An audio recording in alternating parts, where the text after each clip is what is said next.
parcialmente y progresivamente el inicio de las clases presenciales en la escuela de mecánica, en vista de que ha habido una franca recuperación de la infraestructura, la planta física.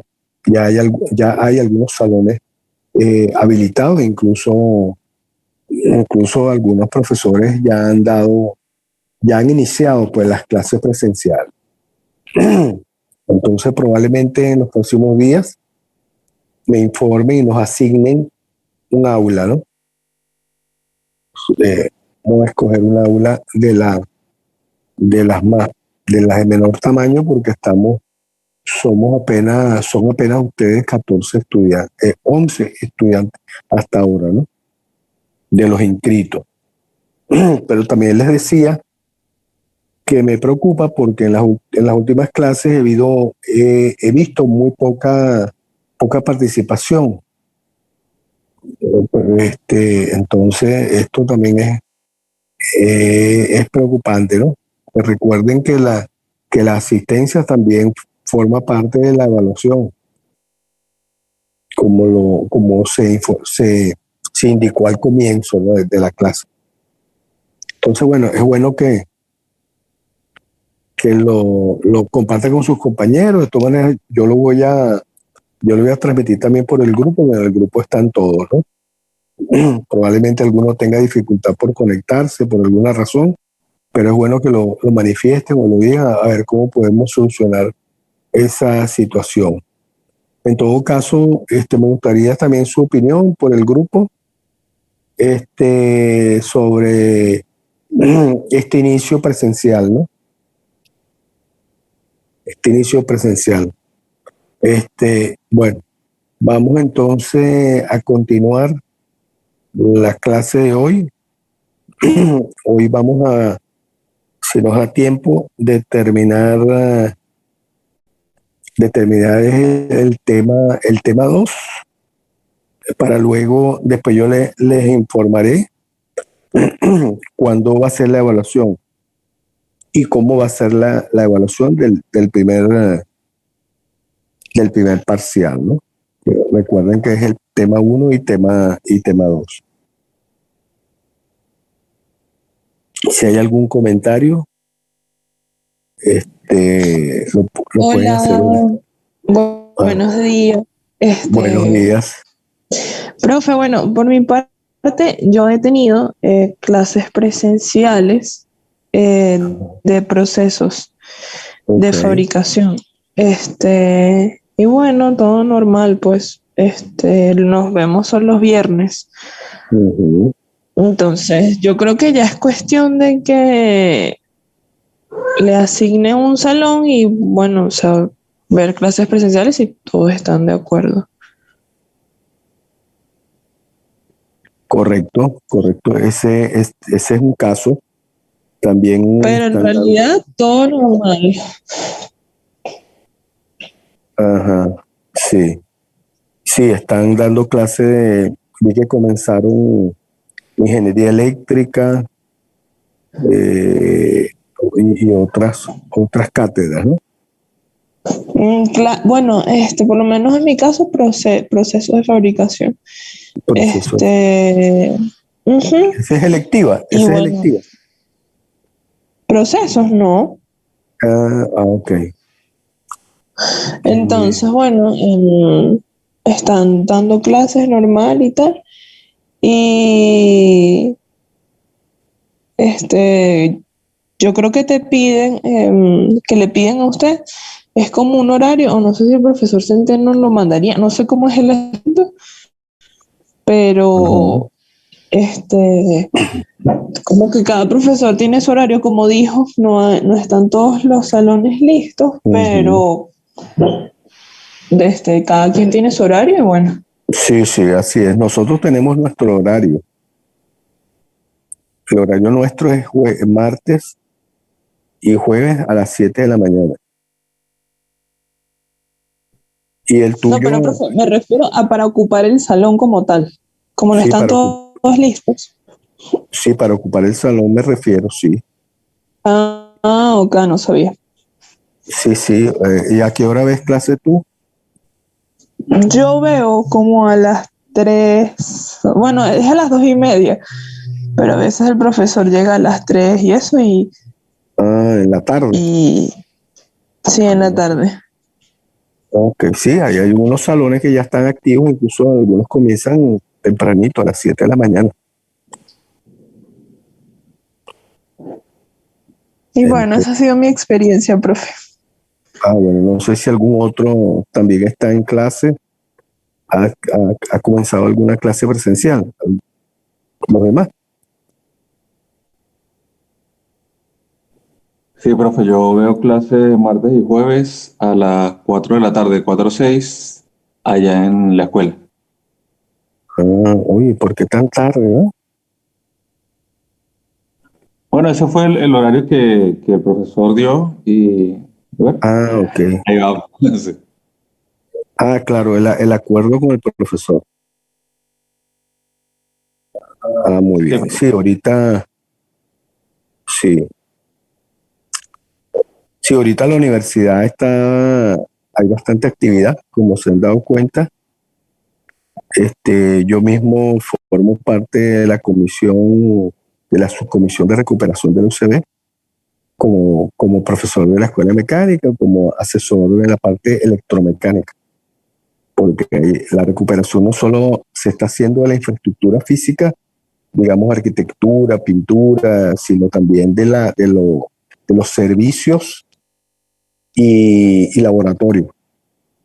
Estamos hablando de sistemas de aire acondicionado, sistemas de refrigeración, de frío, sobre todo para facultades de salud, medicina, sistemas de gas. Se va a recuperar la alimentación de gas directo, que muchas escuelas, muchas facultades requieren gas, también vapor, aire comprimido, vacío y electricidad. Todo el sistema eléctrico de la UCB tiene más de 60 años y bueno, se va a hacer una evaluación de todo el sistema eléctrico. Incluso, incluso si alguno está interesado en alguna pasantía o en alguna tesis de grado relacionada con alguna recuperación, por ejemplo, está planteado la recuperación del laboratorio de mecánica, la parte justamente de vapor, si el ciclo Rankine y también los bancos de prueba de las turbinas hidráulicas, que está una Pelton, una Francis, una Kaplan allí, que muchas están ya casi desmanteladas, pero la idea es recuperar esa parte, ¿no? Claro, eso se está haciendo en una segunda, una tercera fase de recuperación de la universidad. Entonces, bueno, que si alguno está interesado, se puede presentar algún anteproyecto. ¿Ok? Bueno, ¿algún otro comentario? ¿Algún otro compañero?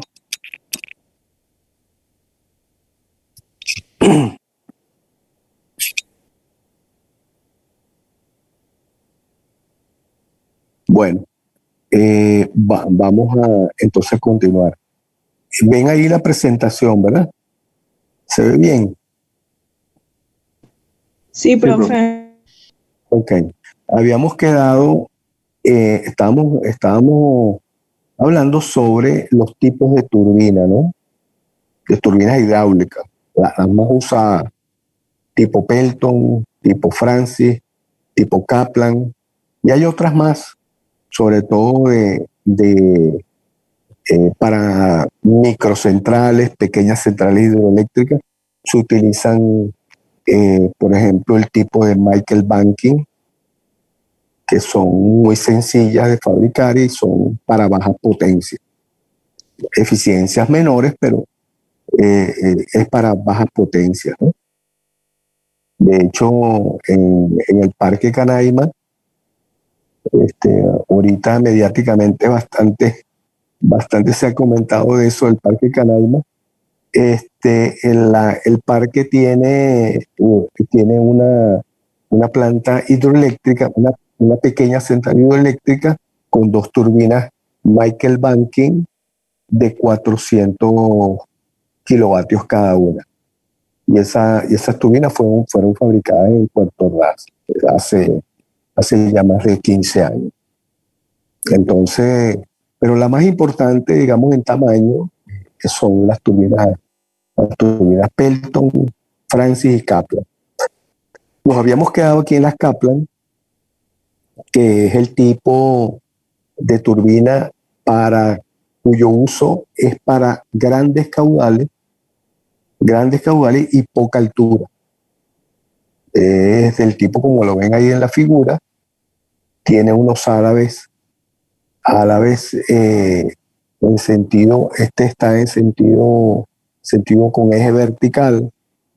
Estos álabes también son movibles y se adaptan con los difusores para también tener un perfil aerodinámico efectivo para mayor eficiencia. Y estas turbinas son también del tipo de reacción, o sea, no son de acción, sino de reacción, como lo hemos comentado ya, que se aprovecha el perfil aerodinámico del álabe para poder producir el trabajo. En las tipo Kaplan también son también utilizadas en centrales con almacenamiento de agua en grandes embalses, como lo vimos en las anteriores láminas, donde se almacena una gran cantidad de agua y se administra para el aprovechamiento de la energía eléctrica. Por supuesto, estas turbinas de baja altura, el caudal es también de gran magnitud. Y las potencias no son tan superiores como las del tipo Francis, pero mantienen un uso bastante importante en condiciones de gran magnitud en lo que son zonas de alta precipitación y gran caudal. Los álabes también, como lo decía, en las Kaplan son también regulables y se van adaptando a las condiciones, a la magnitud del caudal, a la velocidad, dependiendo del régimen de operación de la central, ¿no? Y para buscar una mayor eficiencia y aprovechando el perfil aerodinámico del álabe.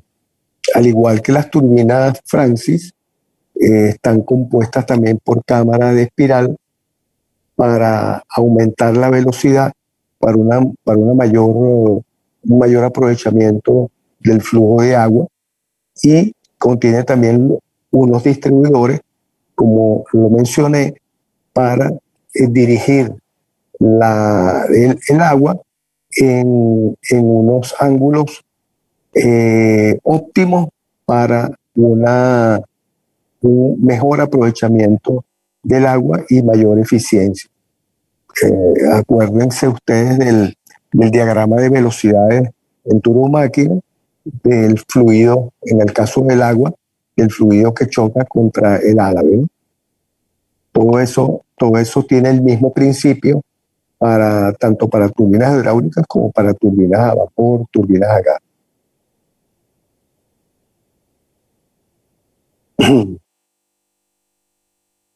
El rodete, aquí pueden ver ustedes un rodete con los álabes de difusores, los álabes directrices. Dice que los álabes directrices también tienen un eje y también se pueden girar para mantener una condición de flujo del agua y para encontrar una mayor eficiencia.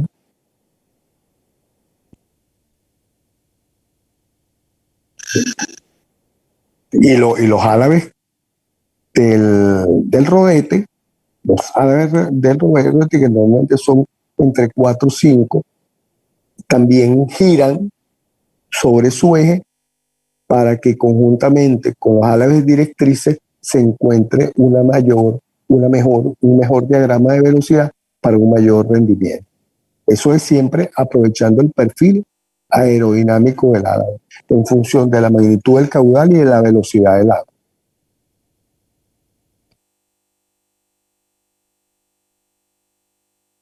Las turbinas Kaplan, por esta razón, se les denomina también de doble regulación, ¿no? Precisamente por esa condición de regular y de mantener una mejor eficiencia regulando los álabes directrices y regulando los álabes móviles de las paletas dentro del rotor. Las turbinas bulbo, también vimos una figura en la clase pasada, también las turbinas bulbo se utilizan en pequeñas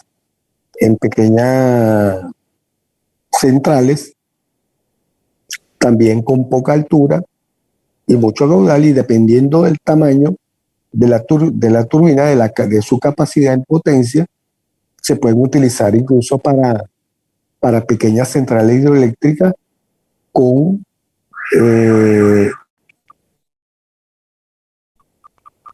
uso de centrales, de paso. ¿Se acuerdan que las centrales de paso se desvía el río, se genera un pequeño embalse para generar la altura y se puede colocar este tipo de turbina en ese tipo de centrales de paso también? Como siempre, las turbinas Kaplan también tienen su generador conectado en la parte superior de la casa de máquina para el mantenimiento. Los generadores de las turbinas hidráulicas, sobre todo las turbinas de gran tamaño, giran a baja velocidad. O sea, velocidades que están alrededor entre los 120 y 300, 400 revoluciones por minuto, dependiendo del tamaño del rodete. Y, por supuesto, para mantener los niveles de frecuencia de los sistemas, es importante entonces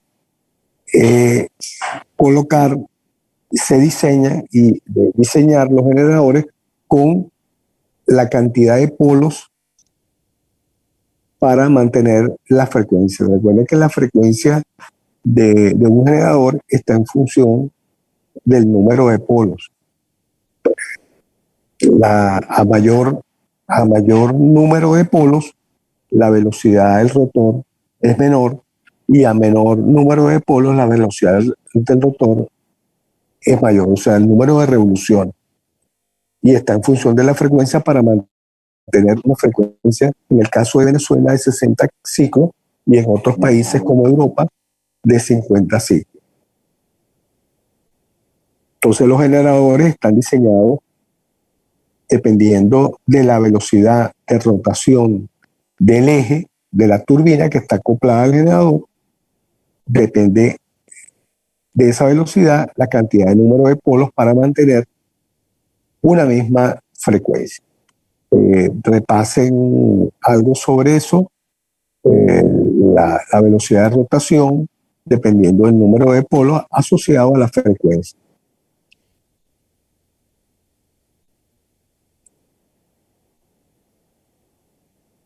Recuerden que los generadores son de corriente alterna y deben mantener todas estas condiciones equilibradas. Aquí ven una foto de un generador, del estator en la parte izquierda y del rotor en la parte derecha. Cada uno de estos elementos son los polos del rotor, y por supuesto en el generador se encuentra la parte estática que va a generar el campo magnético para la producción de la energía eléctrica. Estos generadores son de gran tamaño y son uno de los elementos más importantes de una central hidroeléctrica, además de la turbina.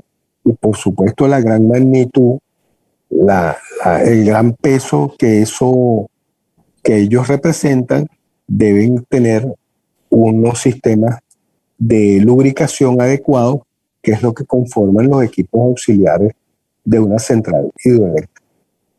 Equipos auxiliares de la central hidroeléctrica se maneja el sistema de lubricación como uno de los más importantes, todo un sistema de aceite y de lubricante que va a mantener lubricados los cojinetes, que van a soportar no solo el peso de la turbina, sino el peso del generador.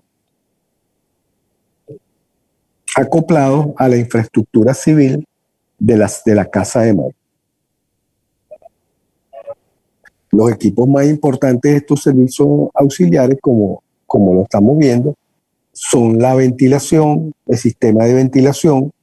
Recuerden que tanto la casa de máquina como las galerías en un embalse, en una represa,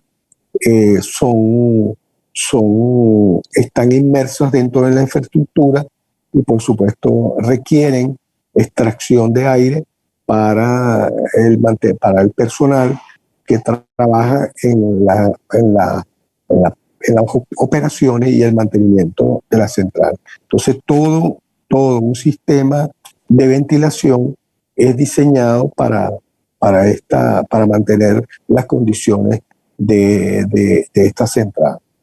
También lo que tiene que ver con el alumbrado, todas estas galerías y espacios dentro de la casa de máquinas tienen que tener todas estas condiciones. La planta de emergencia es también importante porque los sistemas auxiliares trabajan también con corriente continua para en caso de una falla o de la pérdida de la tensión, se mantengan los servicios auxiliares en servicio. Entonces requieren baterías y requieren una serie de equipos para poder mantener los servicios auxiliares en plenas condiciones.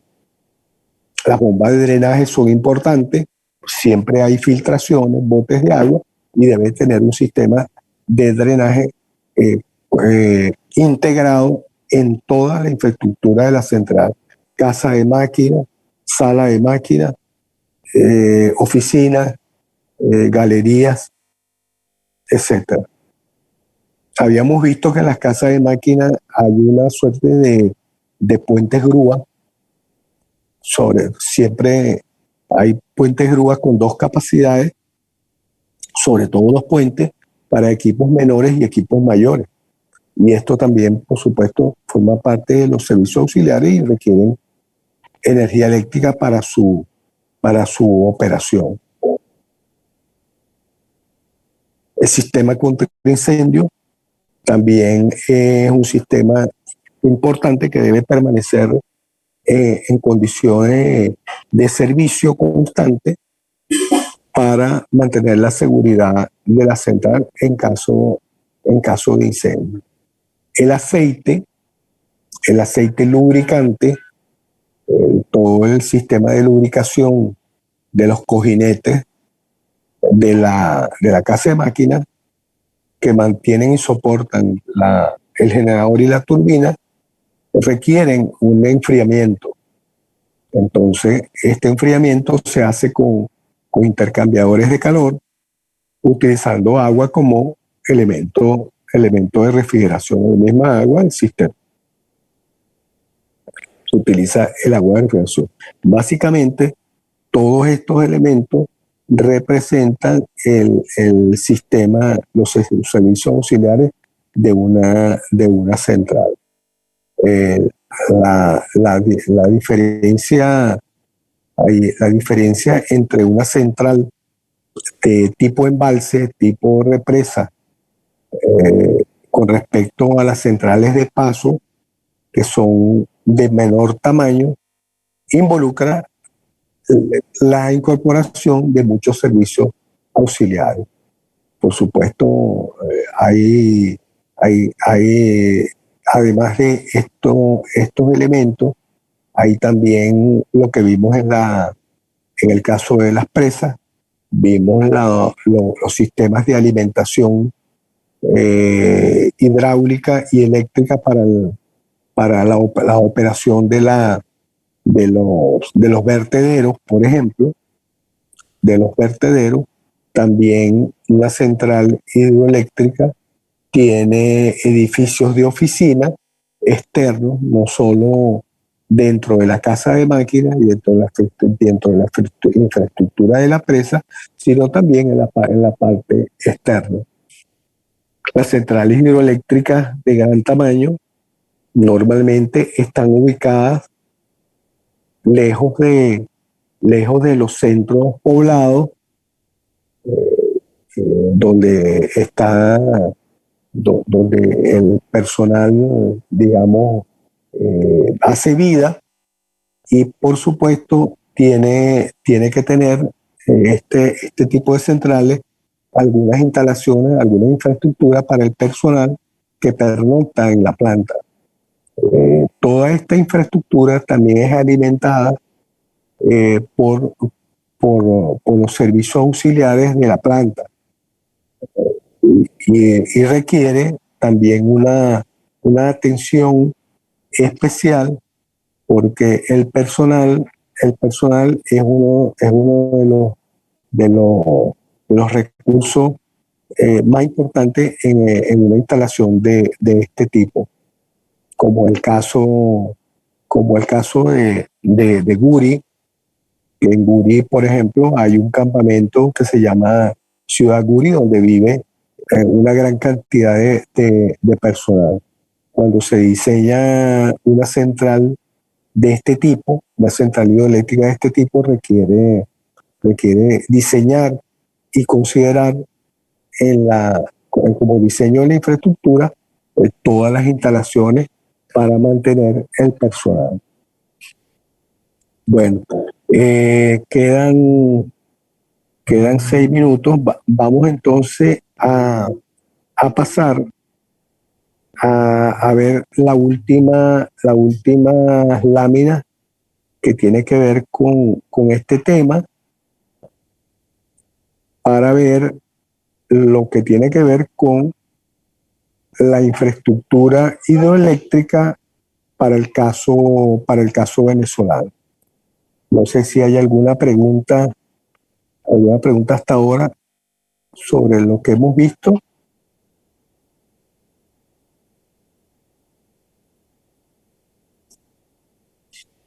La pueden hacer ahorita.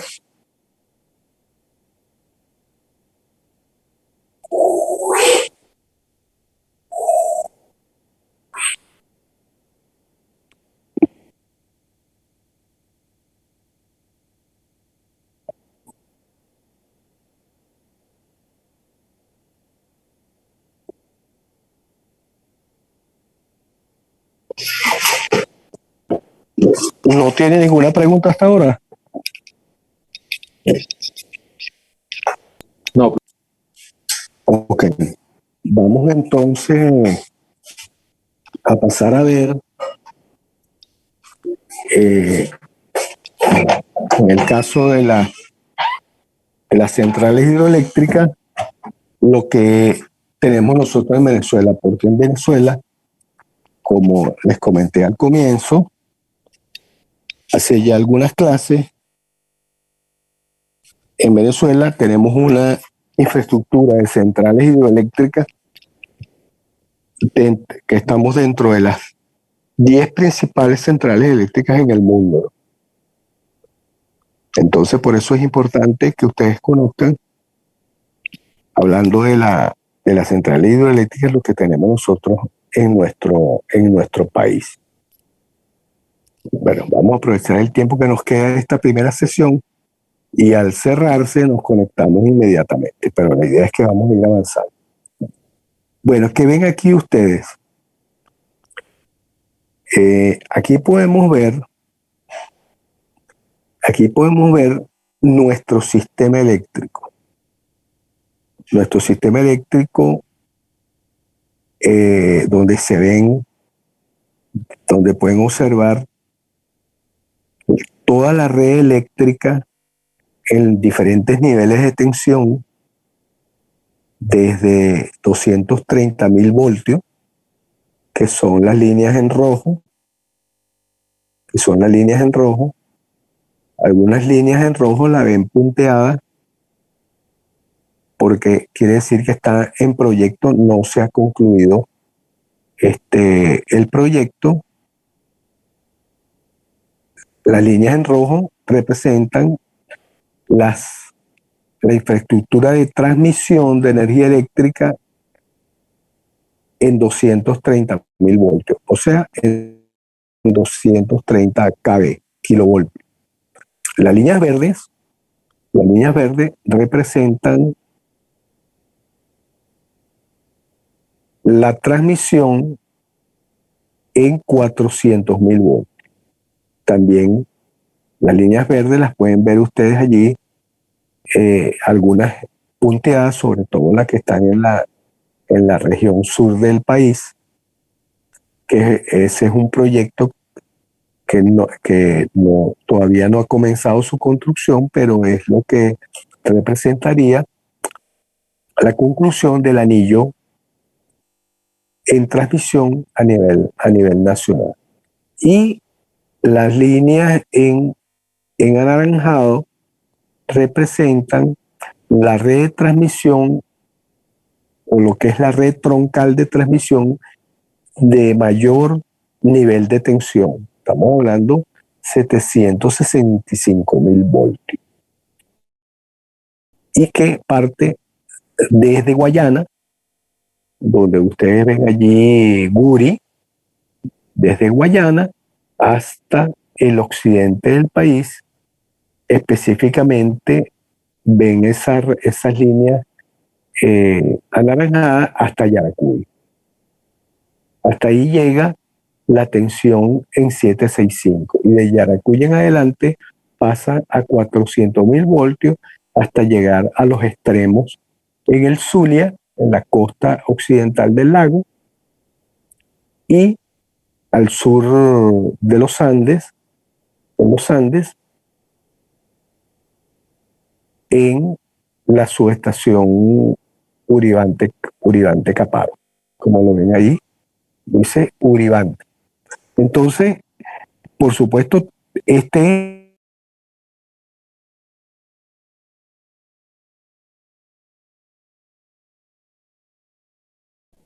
Profe, Ajá, dígame.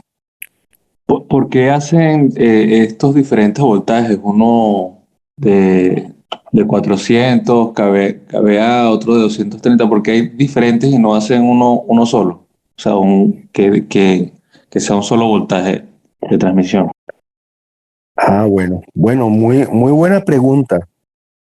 Muy buena pregunta porque me permite aclarar un poco más lo que habíamos hablado en nuestras clases anteriores sobre cuando comenzamos a hablar de los sistemas eléctricos, ¿no? ¿Por qué? Porque habíamos dicho, y fíjese que lo podemos ver aquí incluso en el mapa. Nosotros tenemos el mayor nivel de voltaje está en la línea anaranjada que viene de Guayana, ¿verdad? Que viene de Guayana hasta el centro del país, hasta llegar a Yaracuy. Porque la principal fuente de generación, o sea, de gran magnitud, la tenemos en Guayana. En Guayana están las mayores centrales hidroeléctricas, Guri, Macagua, Caruachi, que eso representa más de 13.000 megavatios de generación. Y nosotros, en el caso de Venezuela, tenemos la demanda ubicada o concentrada en el eje norte costero del país. Aquí en el eje norte costero del país está la mayor concentración. Y por supuesto, mayor concentración está en el centro y en el occidente del país y en los Andes. Entonces, ¿qué quiere decir eso? Que está muy lejos de la fuente. Al estar muy lejos de la fuente, para poder transportar grandes bloques de energía desde este sitio, desde Guayana al centro y occidente del país, estamos hablando más de 1000 kilómetros. La única manera de poder transportar esta gran cantidad es elevando el voltaje. Recuerdan que recuerdan que la potencia, digamos, en la fórmula eléctrica, potencia es igual a voltaje por amperaje, ¿no? O sea, tensión por corriente. Esa es la fórmula de la potencia en electricidad. Si yo tengo la potencia constante y yo necesito disminuir el diámetro del conductor, yo tengo que aumentar el voltaje para disminuir la corriente. Porque si yo mantengo la corriente en un mismo valor, esto representaría tener que transportar ese bloque de energía desde acá hasta el centro y occidente en barras de cobre, imagínense, de diámetros que pueden llegar hasta medio metro de diámetro. Eso sería, digamos, económicamente factible, ¿no? No es factible. Por eso es que es necesario aumentar el nivel de voltaje para transmitir a grandes distancias. Cuando comenzó el desarrollo eléctrico de Guayana, que comenzó con Macagua, la potencia eran menores. Macagua Macagua 1 comenzó con una central alrededor de los 300, 400 megavatios. Estamos hablando en los años 60. Entonces, las distancias eran cortas porque se alimentaba toda esta región nada más. Todavía no se llevaba la energía hidroeléctrica hacia el centro del occidente del país, esperando construir las demás centrales hidroeléctricas con mayor potencia, incluso Guri, ¿no? Que Guri nada más son 10.000 megavatios. Entonces, para poder transportar grandes bloques de energía es necesario elevar el voltaje. Entonces, volviendo en concreto a la pregunta, como la principal fuente de energía es Guayana, ya lo mencioné, aproximadamente una capacidad de 13.000 megavatios. Esos 13.000 megavatios debemos llevarlo al centro y al occidente del país. ¿Cómo lo llevamos? Primero, para poder transportar grandes bloques de energía tiene que ser a muy alto voltaje. Y a muy alto voltaje es a través de la línea de transmisión, de las redes de transmisión en 765 kV. Entonces yo con estas redes, yo llevo esos bloques de energía hasta el centro y hasta Yaracuy nada más.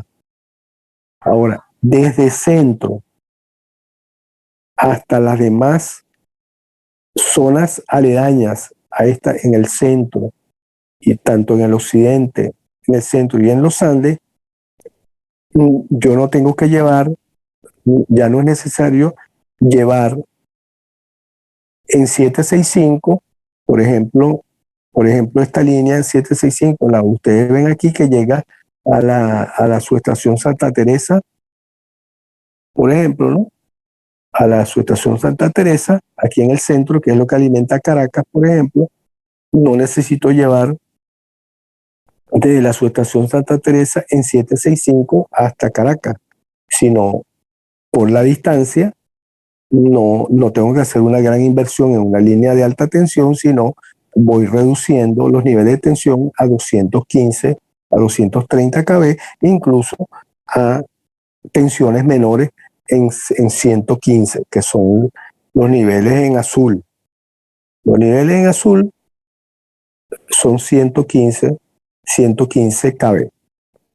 Entonces, en otras palabras, los grandes bloques de energía requieren alta tensión y si a nivel que va bajando la distribución hasta el usuario, llegamos hasta un nivel de tensión de 115 a nivel de transmisión, incluso llevamos un nivel de tensión en 13,8 kV ya a nivel de usuario. O sea, es un tema económico. Para responder la pregunta, es un tema económico. A mayor nivel de tensión, mayor cantidad de potencia o de bloques de energía que se puede transportar. Y a un nivel de tensión más bajo, pues menor el nivel de potencia que se transmite y por supuesto buscando un costo, minimizar los costos de transporte. Esa es la razón. O sea, es un tema técnico y es un tema económico. El costo, a mayor nivel de tensión, el costo de transmisión es menor. Por supuesto, hay niveles de tensión que llegan superiores a 765, ya se está hablando en China de transportar grandes bloques de energía en corriente continua, no en corriente alterna, sino en corriente continua, precisamente para abaratar los costos, pero eso requiere una tecnología de alto nivel que se está desarrollando en este momento, sobre todo en Chile. Por eso es que Venezuela, en el caso de Venezuela, ustedes ven aquí un desarrollo que se hizo a lo largo del tiempo, primero con bajos niveles de tensión y luego a medida que se iban transportando los grandes bloques de energía, hubo la necesidad de aumentar los niveles de tensión para poder transportar mayor cantidad de energía. Esa es la razón fundamental. Entonces, fíjense que este sistema eléctrico, como lo ven aquí ustedes acá, está interconectado con las diferentes plantas de generación que se han ido construyendo a lo largo del tiempo. Por supuesto, como ya lo mencioné, lo más importante son las 3 plantas de generación hidroeléctrica que están en operación en Guayana y que está ahorita en construcción una nueva que se llama Tocoma, pero todavía no está construida, que va a aumentar incluso la capacidad de generación de esta zona. También aprovechando el recurso hídrico que contamos aquí en Guayana. Las otras plantas de generación hidroeléctrica están en el estado, entre los estados Táchira y Barinas y Mérida. Aquí se encuentran el otro recurso hidroeléctrico de gran capacidad que se ha ido desarrollando en el tiempo y que lo representa el proyecto Las Centrales de Uribante Caparo, la Vueltosa y en Barinas las plantas José Antonio Páez, Masparro y Peñalarga, que están ubicadas en el estado Barinas. Ya vamos a ver en detalle, hablar sobre estas plantas. Fíjense que está conectado a través de sus redes de transmisión desde Oriente hasta los Andes, hasta Occidente. En esta zona norte no hay un recurso hidroeléctrico importante, pero hay que complementar con las plantas termoeléctricas. Aquí ven estos círculos anaranjados, son las plantas termoeléctricas que están conectadas al sistema. Todas estas plantas están conectadas al sistema a lo largo y ancho de todo el territorio. Las plantas, los círculos anaranjados son las plantas termoeléctricas y los círculos azules son las plantas hidroeléctricas. Nada más están aquí las hidroeléctricas en esta zona y en esta zona de los Andes donde tenemos el mayor recurso. Entonces, este es nuestro sistema eléctrico actual, incluso, como lo dije, las líneas verdes, esta línea verde punteada que se ve desde acá, desde los Andes, pasando por el sur de Guárico, sur de Anzoátegui, sur de Monagas, hasta Guayana, esta red de transmisión está en proyecto y representaría para los próximos años la culminación de toda la red de transmisión a nivel nacional. Todavía no está construida, hasta ahora está construido solo lo que está en el norte costero, como lo ven acá.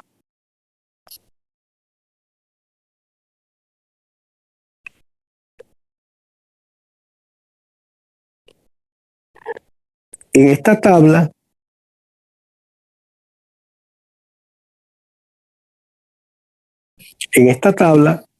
pueden ver un resumen de toda la infraestructura hidroeléctrica que tenemos en el país.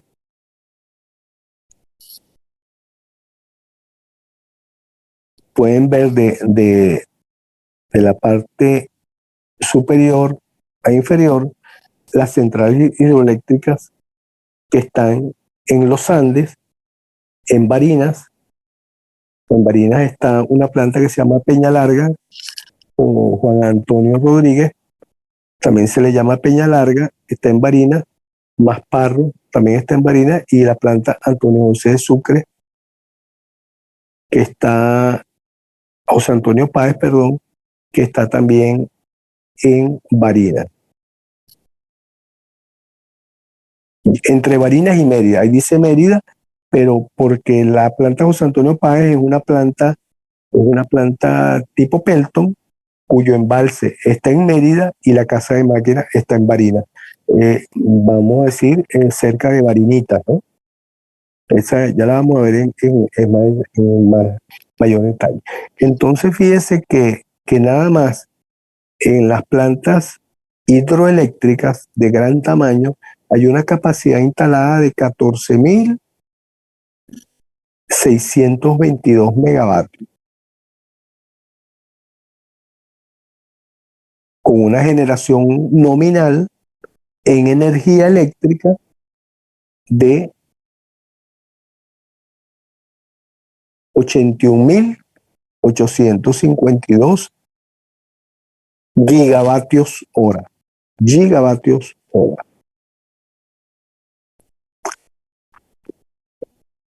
En el caso de Guayana, donde está Bolívar, allí tenemos la planta Macagua, que es de la más antigua, con 20 unidades, hidroeléctricas y una capacidad instalada de 2.930 megavatios. Que esa fue la primera central que se construyó en los años 60. Luego se construyó Guri, ahí son 20 unidades, entre Guri 1, Casa de Máquinas 1, Casa de Máquinas 2, son 20 unidades entre las dos y que suman 8.851 megavatios de capacidad instalada. Y la última planta que se construyó y que se inauguró en el año 2005-2006, con 2.196 megavatios, 12 unidades. La planta Caruachi es una de las más modernas, ¿no? que se que se instalaron. Entonces, todas las grandes plantas hidroeléctricas suman 14.600 megavatios.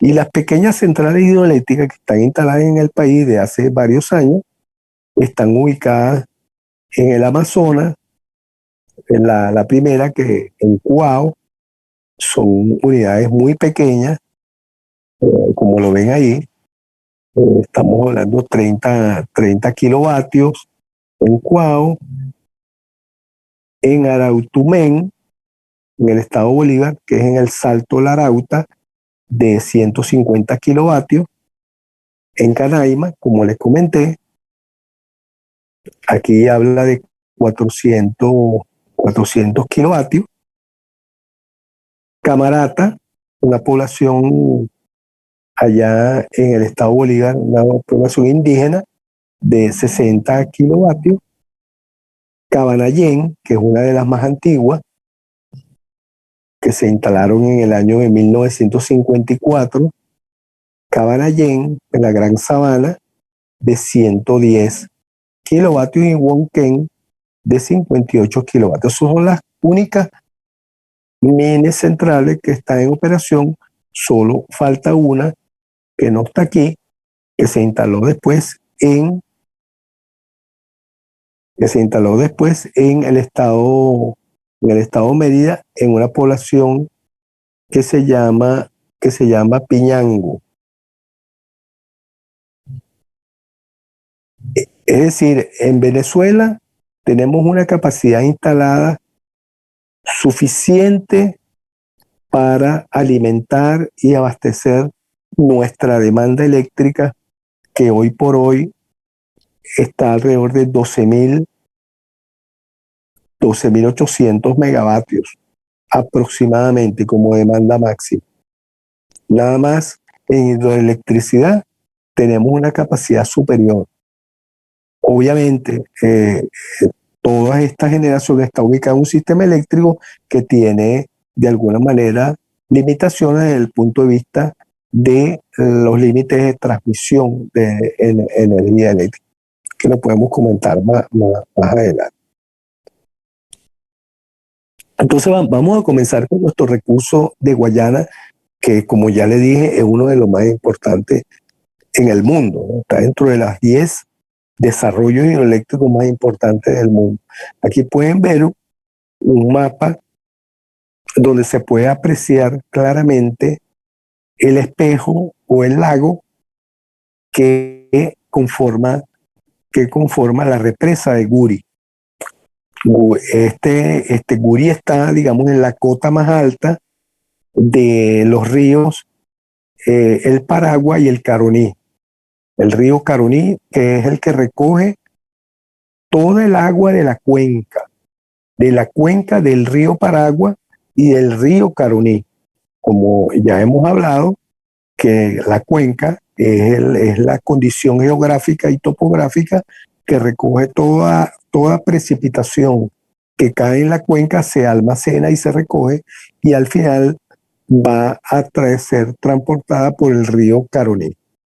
Esa zona muy rocosa, con una permeabilidad muy baja, porque por su condición de roca ha favorecido el escurrimiento. Habíamos hablado del escurrimiento, ¿no? Mientras mayor escurrimiento hay, los ríos son más caudalosos, llevan más agua, y por supuesto la infiltración en la tierra, debido a la permeabilidad del suelo, favorece el escurrimiento. En el caso de Guayana, bueno, esas dos condiciones han favorecido el aprovechamiento del recurso hidroeléctrico, o sea, es decir, de las precipitaciones, la magnitud de precipitaciones en la zona. Históricamente han sido bastante abundantes.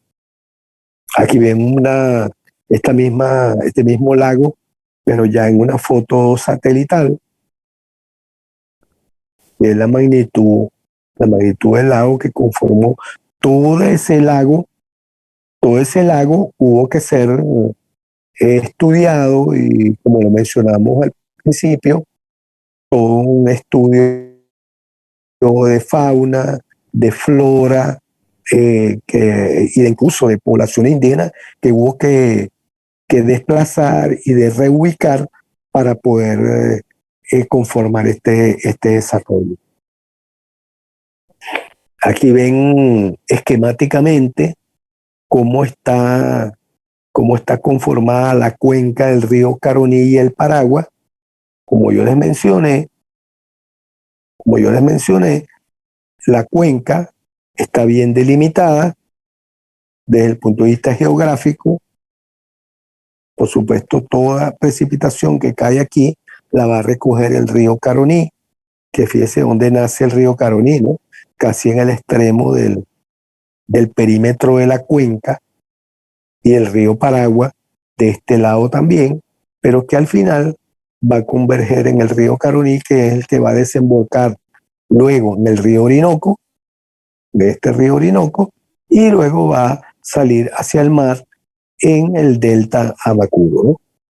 Fíjense cómo están ubicadas las diferentes centrales.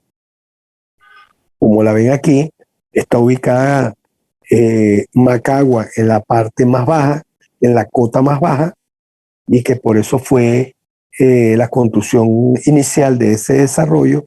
Luego se construyó Guri, ya prácticamente arriba, para almacenar toda esta cantidad de agua que viene de toda la cuenca del Caroní y del Paragua. Luego se construyó Caruachi, casi en el centro, entre Macagua y Guri, y está ahorita en construcción Tocoma, como la ven aquí, aguas abajo a Guri.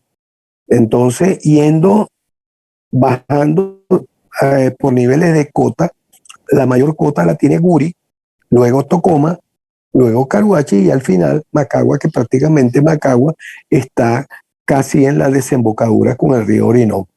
No sé si alguno conoce por allá y ha ido al Salto de la Llovizna, donde allí conecta Macagua con el río Caroní, en Macagua con el río Orinoco. Eso es impresionante cómo se ve eso allá.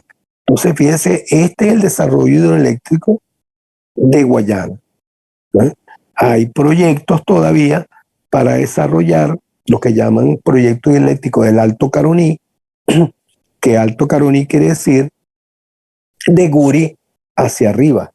En esta zona hay también proyectos hidroeléctricos para aprovechar todo este caudal del río que viene desde acá para ser aprovechado. Pero ahorita están esos estudios paralizados porque esto implicaría también una afectación al ambiente considerable que pudiese incluso afectar la pluviometría de esta zona, que a su vez va a afectar la pluviometría y el caudal de agua que va a caer en Guri. Entonces, esto está todavía en estudio y yo dudo que en los próximos años se desarrolle, porque hay otras fuentes en Venezuela que debemos desarrollar, que como ya lo mencionamos al principio del curso, que es la energía solar y la energía eólica, que también se puede aprovechar. Y se puede guardar esta parte para futuro si es que algún día aumenta la demanda en el país de alguna manera considerable, ¿no?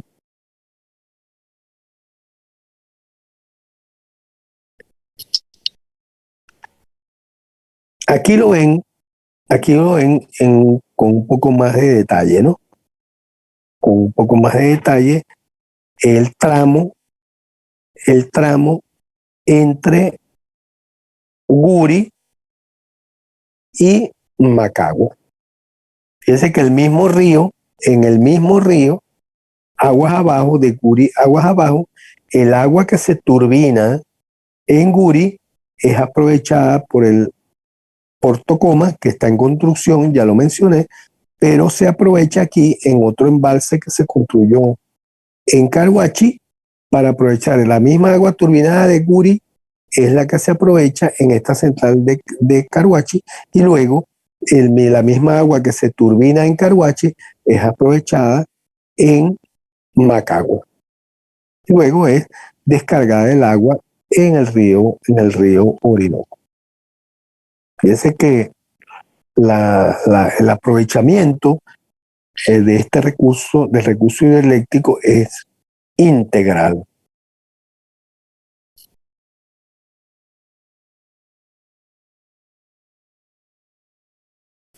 Aquí podemos ver algunas características de la cuenca del río Caroní.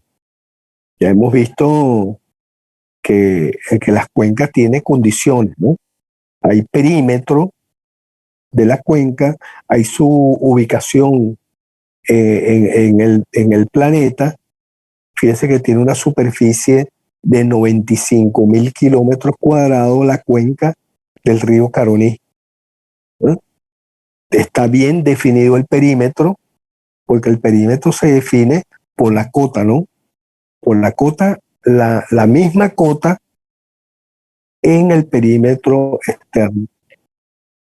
Tiene las distancias, tiene el promedio histórico anual de precipitación, fíjese la magnitud de agua, estamos hablando de 2.800 milímetros de agua, es el promedio anual histórico que se ha registrado en esta cuenca. Por eso es que el desarrollo hidroeléctrico de Guayana fue factible por todas estas condiciones, ¿no?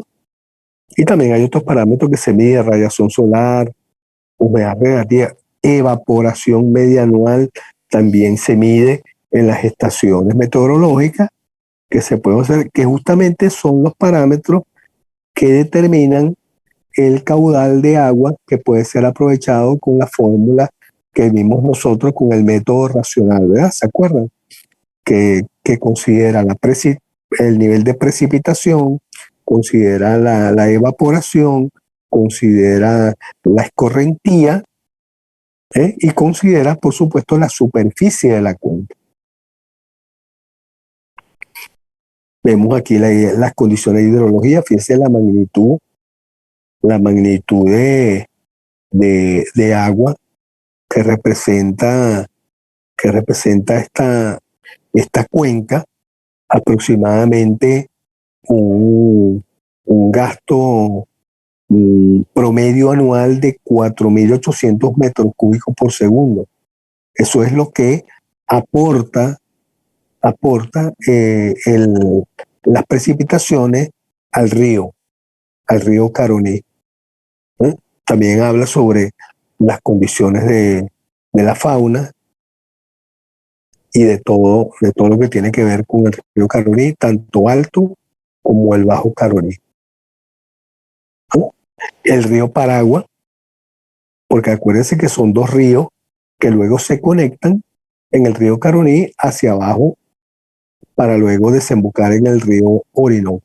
El río Paragua también tiene su condición de cuenca, su nivel de precipitación, etcétera, en toda esa macrocuenca, que se podría llamar así, ¿no? Aquí podemos ver una foto de Guri.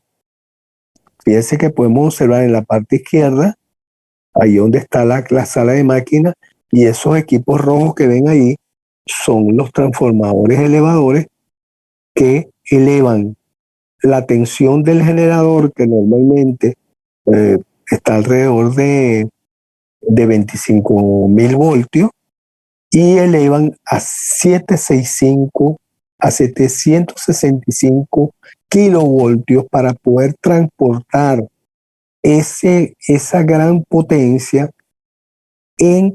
a menor costo, porque al aumentar el voltaje se disminuye el nivel del conductor, porque como ya lo dijimos, potencia es igual a V por I. Al aumentar el voltaje, la corriente disminuye, y si la corriente disminuye, podemos reducir el nivel, el diámetro del conductor. La idea es económica para el transporte.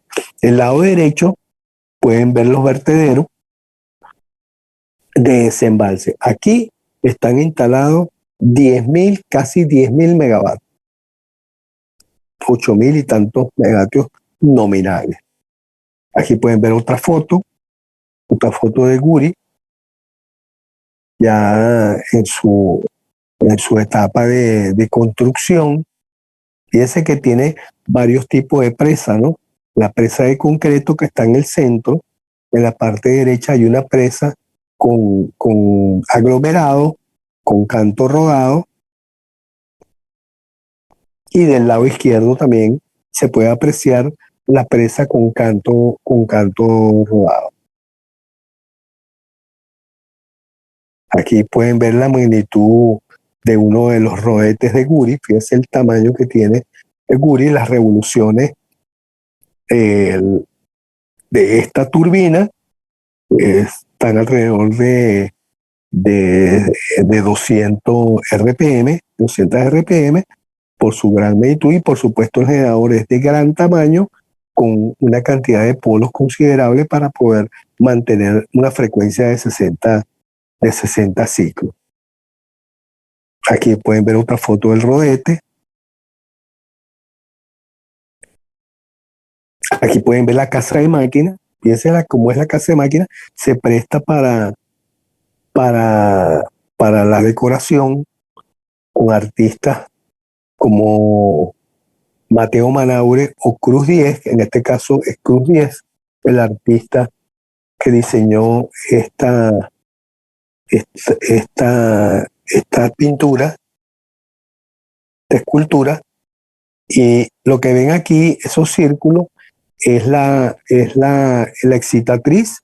Debajo está el generador y luego está la turbina hacia abajo, como lo vieron en las figuras anteriores. Fíjense que arriba están los puentes grúas, no se ve muy bien, pero por arriba hay unos rieles donde pasan los puentes grúas. Aquí pueden ver Macagua,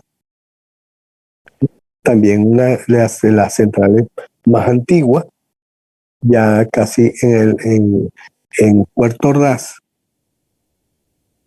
Ven aquí la represa con la casa de máquina y la represa a la derecha con los aliviaderos.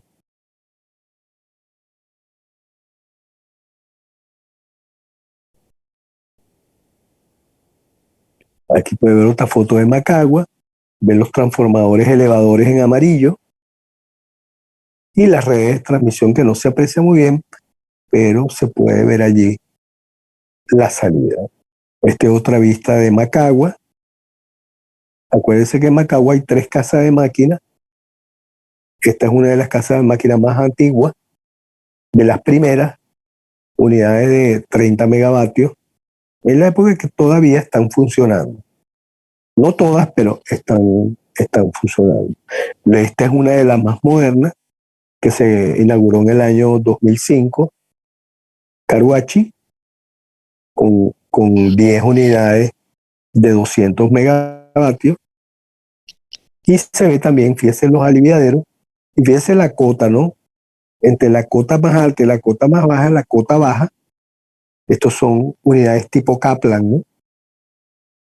Estas unidades tipo Kaplan son de las mayores del mundo en el tipo, de 220 megavatios. Esta es una foto también de una de las 3 centrales de Macagua. Fíjense que tiene parte artística y se puede ver parte de los puentes grúas. Aquí está el proyecto nuevo que está en construcción. Se llama la represa Manuel Piar o Tocoma, que está en construcción, que también genera un pequeño lago al construirse el embalse. Este es el proyecto en su fase de construcción. Una capacidad, va a tener una capacidad instalada de 2.160 megavatios. Todavía no se ha construido, está paralizado el proyecto por falta de recursos, y también que en este momento lo más importante es invertir en la recuperación del parque termoeléctrico. Eso lo vamos a hablar después con mayor precisión. Aquí pueden ver una el corte transversal de esta central, van a ser unidades de tipo Kaplan, como lo ven allí, poca altura, mucho caudal, y ese los niveles entre 120 metros y 91.25. Siempre los niveles son referidos, las cotas son referidas sobre el nivel del mar. Bueno, ya queda poco tiempo de la sesión. Yo les voy a enviar esta presentación en el transcurso del día para que ustedes la vean. Y sí me gustaría que por favor resuelvan los problemas que envié, los ejercicios que envié, o si tienen alguna pregunta, la hagan. En la próxima clase vamos a terminar de ver esta presentación porque nos falta ver el desarrollo hidroeléctrico de los Andes, ¿no?